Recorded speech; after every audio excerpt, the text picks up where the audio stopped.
Bienvenue à tous. Tension sociale persistante à quelques semaines des législatives sur les chaînes de radio et de télévision. Chantre de ces messages des artistes, tous registres confondus.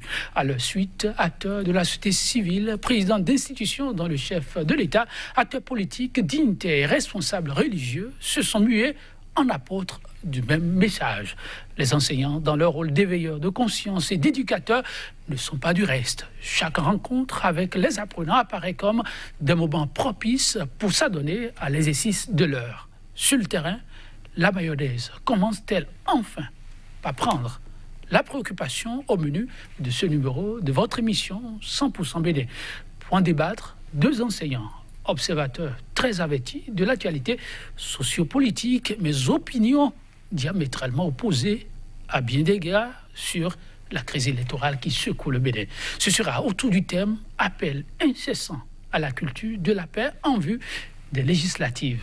L'impasse électorale, enfin, conjurée ou en passe de l'être. Le débat, mesdames, messieurs, c'est dans un instant. Mais avant, la une des journaux.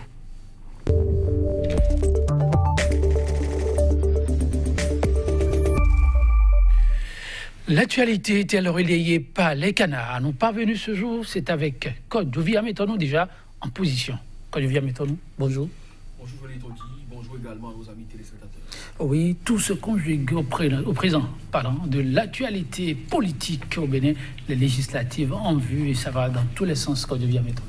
Oui, ça va dans tous les sens. Les propos du ministre de l'Intérieur, alors candidat aux élections législatives, continue donc par occuper le devant de la presse. Certains sont revenus là-dessus, un peu comme le journal La Dépêche, avec son illustration. Vous le savez très bien, ce journal. Et donc, espère en la matière des fantassins avec Kalachnikov à l'appui. Le ministre promet donc de brûler le Bénin s'il le faut.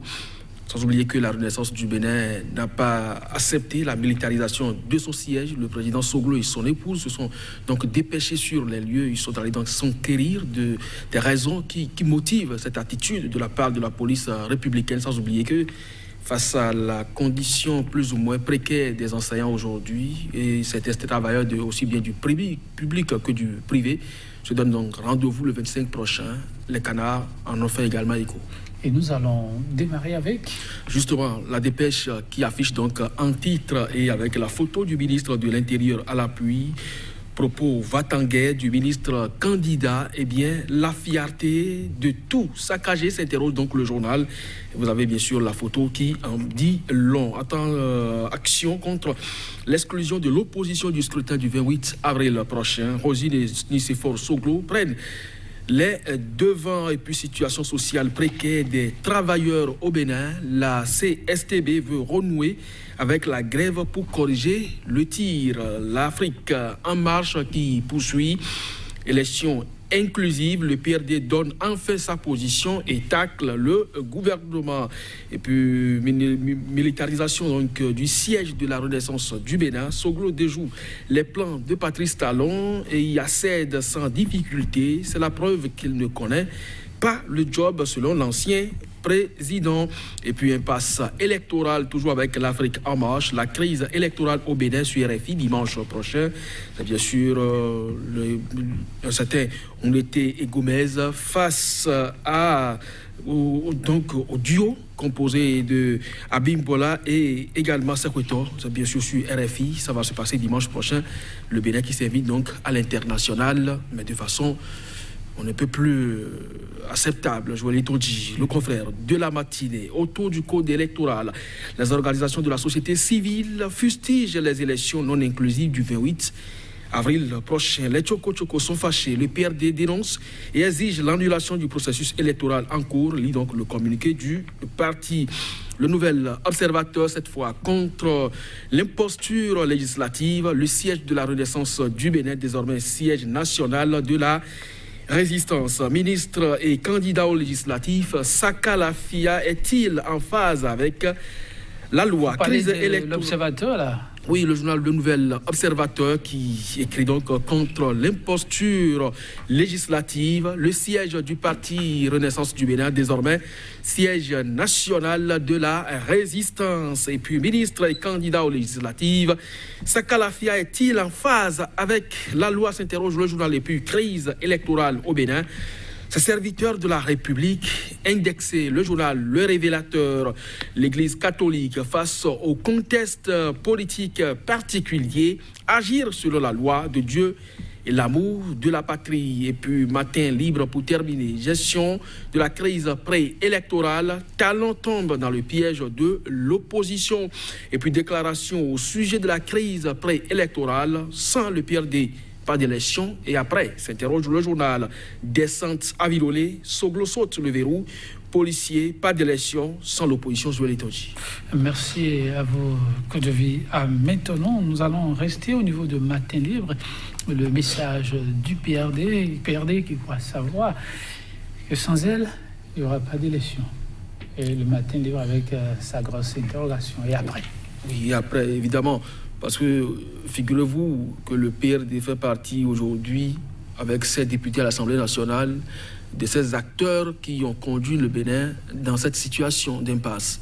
Oui, parce que les yeux fermés, et le président Ongbedi même a été prévenu même sur ce qui va se passer par un membre influent donc de son parti, n'a pas d'ailleurs donc à céder à sa requête, et les lois, aussi bien le code comme la charte, ont été adoptées par les députés du BMP. Aujourd'hui, c'est l'impasse et le PRD se retrouve complètement écarté donc du jeu démocratique, et il sort donc un communiqué dans lequel il estime que 30 années de pratique, cette législature, le PRD a été toujours présent, donc il ne voit pas aujourd'hui en quoi il peut être exclu donc de ce jeu démocratique qui est normalement en cours. Mais malheureusement, il se trouve que les dés sont pratiquement jetés et le PRD n'a donc qu'à s'en prendre à lui-même. Maintenant, au même titre que les partis de l'opposition, il estime que sans le PRD, il n'y aura pas d'élection. On attend donc de voir effectivement ce qui va se passer. C'est pourquoi le journal Matin Libre se demande, et après,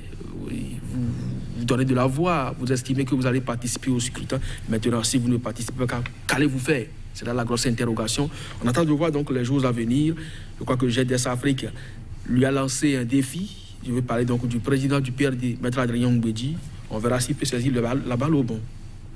Ah oui, on attend de voir, mais qui refuse d'attendre, c'est le couple Soglo avec en tête le président Maître Nicéphore Dieudonné Soglo. C'est l'Afrique en marche qui revient sur le sujet, mais restons au niveau de Matin Libre qui croit savoir que le verrou sécuritaire a été sauté par le président Nicéphore Dieudonné Soglo. Oui, je ne crois pas que les policiers qui soient dépêchés au niveau donc, du siège de la Renaissance du Bénin, ils sont pour briser le couple, c'est sa genèse. Donc, ils les ont laissés librement entrer. Encore que c'est un domicile privé, on ne sait pas en quoi il est utile aujourd'hui de le militariser. Je l'ai dit hier, c'est des signes de faiblesse du régime qui montrent jusqu'à quel point il est incapable d'organiser un scrutin pacifique, transparent et équitable. Un parti qui ne participe pas aux élections à venir et vous bloquez donc son siège, vous le militarisez. Je crois que ça interpelle les consciences. Les policiers qui sont là ont fait preuve d'une certaine maturité et sagesse également, parce qu'en face de ces personnes-là, la doyenne d'âge de l'Assemblée nationale aujourd'hui qui ne voit plus, le président Nicéphore Dieudonné Soglo qui a atteint également un certain âge, je ne crois pas que c'est des personnes aujourd'hui qui sont suffisamment une menace pour la République qu'on veuille militariser leur domicile. Donc ils se sont rendus pour savoir effectivement ce qui s'y passe, mais le président Soglo a été on ne peut plus clair, il n'y aura pas d'élection sans l'opposition, et si vous le voulez, on peut transformer donc le siège de la Renaissance du Bénin en siège de la résistance, au siège de la démocratie. Donc un combat qu'il appelle donc la jeunesse à mener donc à ses côtés pour sauvegarder ce qui peut encore l'être, parce que la paix, ça passe par là aussi. Ceux qui parlent de paix, ceux qui appellent à ne pas brûler le pays, mais qui font circuler des fantassins, qui font circuler des policiers, qui patrouillent jour et nuit, alors que le carburant de plus en plus est cher. Je ne sais véritablement pas si on est en train de faire de l'économie pour le pays. Le Bénin a été toujours un pays de paix. Il a toujours donné comme preuve. Je ne vois pas en quoi des élections législatives que vous voulez organiser pour la première fois de votre mandature doivent être émaillés donc, d'autant donc, de mesures sécuritaires. Le Bénin n'est pas aussi menacé que le Nigeria. En tout cas, les organisations de la société civile martèlent, le confrère de la matinée revient là-dessus. Il faut tout faire pour préserver la paix. Mais il croit encore, ces réseaux appelant à la paix, que c'est possible pour les Béninois d'aller au scrutin, une élection inclusive. Oui, c'est au-delà donc de la société civile, il y a l'Église catholique aussi, au niveau du journal Le Révélateur, qui appelle au respect donc de la loi divine et également l'amour pour la patrie. Le président Patrice Talon, moi je continue pas à croire en sa bonne foi. Il a dit, j'aurais bien voulu qu'en mon temps aussi, les élections se déroulent de façon conviviale. Et je ne sais pas si aujourd'hui, ce lieutenant travaille à cela. Et si lui-même aussi, en tant que chef de l'État, travaille effectivement à traduire en acte ses propos. Parce que lorsque vous invitez tout le monde à la fête et que vous brandissez les armes, je ne vois pas qui peut véritablement entrer dans votre domicile et fêter avec vous. Il revient donc au chef de l'État de savoir raison garder, un peu comme le président Soglo le lui a demandé, mettre de l'eau dans son vin. Le Bénin n'a pas besoin de tout ce que nous sommes en train de vivre aujourd'hui. À l'international, on est suffisamment humilié, snobé aussi à la limite. 3 ans de gouvernance sans la visite d'aucun chef d'État. Vous me direz que le Bénin n'est pas aussi propre pour recevoir ses hôtes. Mais s'il faut aller négocier le président de l'Estonie, un pays qui, je ne sais pas véritablement ce qu'il peut nous apporter, eh bien vous êtes prêts pour ça. Je ne crois pas que le Bénin puisse mériter tout ce qui lui arrive aujourd'hui. C'est dommage que l'on en arrive à ces réalités. C'est notre problème. On doit pouvoir donc le régler à notre niveau. Et il faut qu'au niveau supérieur de la nation, on prenne donc la mesure de la situation et qu'on travaille pour. Oui, les élections inclusives, ça ne veut rien dire. Le président Patrice Talon peut toutefois gagner s'il gagne effectivement la confiance du peuple.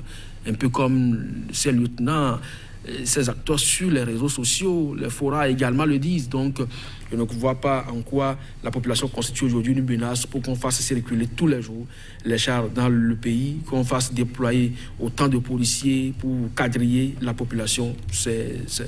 Ça n'augure de rien de bon. Ce n'est pas une bonne image que nous renvoyons à l'international. Encore qu'aujourd'hui, le Bénin peine à trouver des investisseurs. Le Bénin peine donc à faire du port de Cotonou un hub pour le trafic dans l'interland. Je l'ai dit, je ne crois pas que l'on veuille vraiment faire le développement à ce prix. Ok. Je viens maintenant très rapidement, avant qu'on se sépare, la dépêche qui s'intéresse à la situation des travailleurs par la voix, bien entendu, de la CSTB. La CSTB qui clame qu'en dépit des restrictions, il vaut mieux aller très rapidement au mouvement de débrayage. Oui, vous l'avez dit, en dépit des interdits, parce qu'il y a aujourd'hui des lois qui encadrent la grève. La loi n'interdit pas la grève, mais l'encadre. Alors, s'ils vont observer les 10 jours de grève en même temps pour toute l'année 2019, pourquoi pas? Maintenant, nous invitons donc les uns et les autres à savoir raison garder. Chacun n'a qu'à rester donc dans les limites que la loi le lui prescrit. Il revient donc aux forces de l'ordre d'encadrer cette marche et également aux travailleurs d'observer le mot d'ordre parce que, en réalité, il n'est pas question d'aller vandaliser les infrastructures publiques parce que c'est pour tout le monde.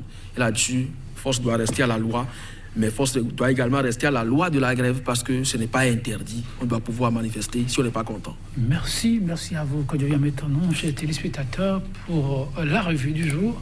On s'en arrête là et on se retrouvera demain pour poursuivre l'exercice. À demain.